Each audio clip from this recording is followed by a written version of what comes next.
Okay, as I mentioned in the introduction, so we start with this lecture from daily life to the Big Bang.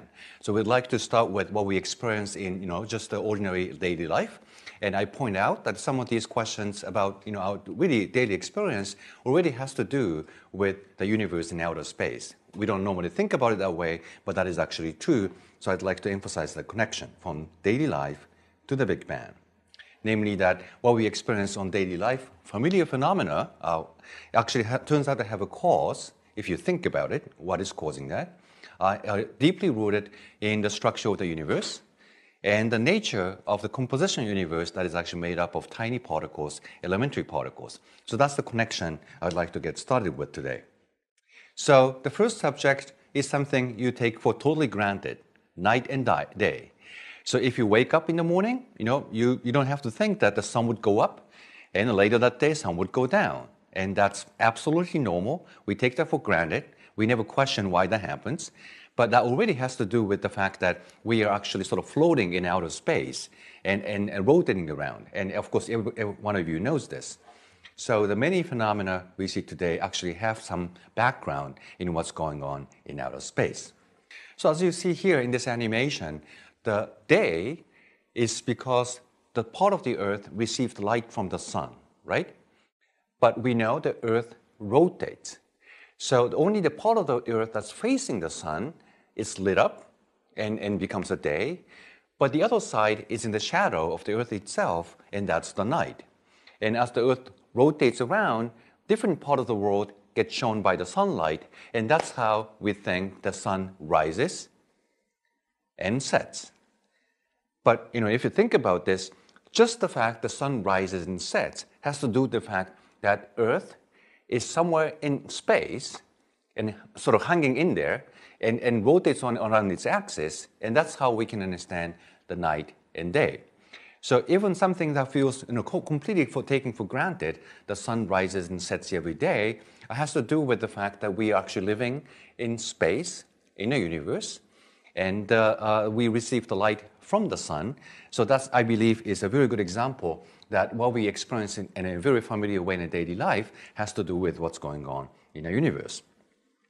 So many phenomena we take for granted require thinking about actually outer space and how the universe actually works. But now you have to think about the following question.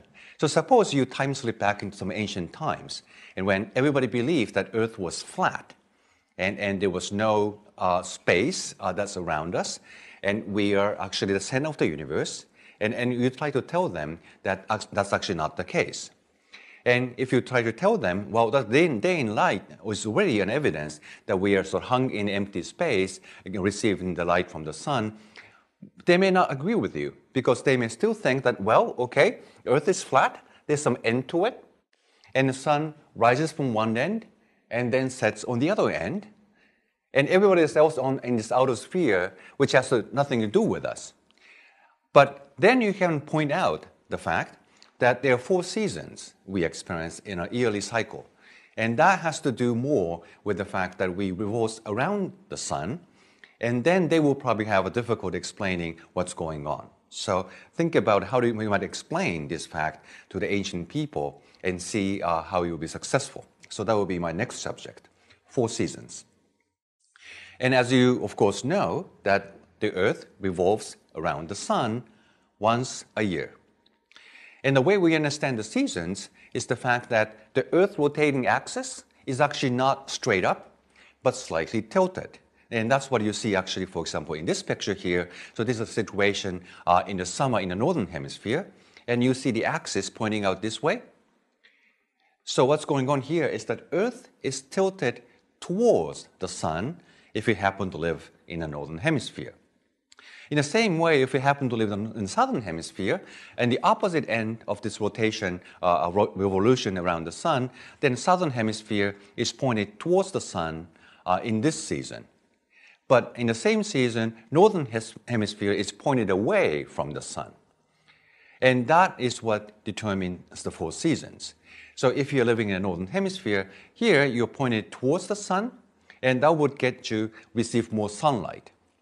But as the Earth revolves around the sun, it's always tilted this way, and it keeps coming this way now, and that's the fall.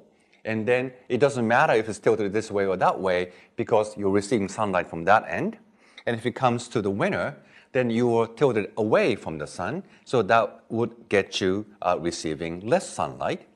And then if you come back to spring, again, it's sort of you're getting the sunlight from sideways. It doesn't matter which way it's tilted. And then you eventually come back to the sun when you receive more sunlight again. So this understanding can be immediately proven just by looking at the variation of temperatures between Northern Hemisphere and Southern Hemisphere.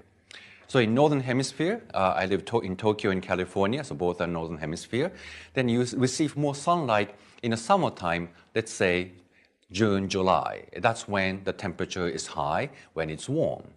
But in December, January, then you receive less sunlight and temperature is low.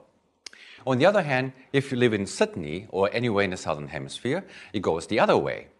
In the month of, say, June, July, you actually receive less sunlight because you are tilted away from the sun. But in January and December timeline, then you receive more sunlight and the temperature is warmer. So the variation of temperatures are opposite between Northern and Southern Hemisphere. And when I actually learned about this in school, and I got really moved that you can understand these seasonal variations by the fact that Earth is moving around the sun. So that's actually a phenomenon happening in a universe. You really have to think about outer space to understand this phenomenon. And just to show you why the tilting towards the sun or tilting away from the sun really tells you the difference between how much sunlight you receive during the summertime and winter time. So when you're facing head-on towards the sun, then the whole area you're pointing to, it receives the sunlight fully. But if you are tilted away from the sun, so it's like this picture, so your area is now tilted away, and then you receive less sunlight, as you see here. So when the tilting angle is 60 degrees, as in picture, then you receive only half of the sunlight, as you can see. And that goes by the cosine, the sinusoidal the function, and trigonometric function. So depending on the tilting angle, you can immediately compute how much sunlight you actually receive based on that angle. So that's how we understand the four seasons. But when I learned about this in school, I naturally wondered about the following. Well, if this is the right explanation for the four seasons, there's another way we should be able to actually test this idea. So if this is true, there must be actually two summers at the equator. What I mean by this? Well, if you happen to live on the equator, let's say in the summer month in Northern Hemisphere, then you see that equator is not facing right at the sun, right? It's actually sort of tilted down that way. When you come to the fall, then the sun is shining from sideways, then you can get all of the sunlight you can ever get. And when you go to winter month in Northern Hemisphere, again, equator is now this way. So you're not pointing straight at the sun. So you receive less sunlight in the winter month and summer month, but you get the full sunlight in the fall and the spring. And when I told my the teacher that this should be the case, then my teacher didn't believe it, so I had to go to my library on my own and actually look up on the temperature variation in equatorial regions. And let's say this is Nairobi in Africa. That's very much on the equator. And when I look at the data, it actually looks like this. So you can easily see that you get very high temperatures in March and October. So that's sort of the spring and fall in the northern or southern hemisphere. And when it is the summer in the northern hemisphere, like this month, then the temperature actually goes down. And that happens again in the winter month. So that's exactly what you expect based on the idea we talked about just a minute ago. So this is the way you can verify that our understanding is indeed correct. So in the equatorial regions, then you get actually 2 summers and 2 winters every year. And that's the way we really understand what's going on. So if you think about what you might learn in school and what I'm going to tell you actually in this subsequent part of my lectures, don't just accept them as fact right away. You should think about how you might be able to test that idea on your own or by studying on your own. And you have to come up with your own understanding what's going on there without just absorbing what I'm going to tell you in my lectures.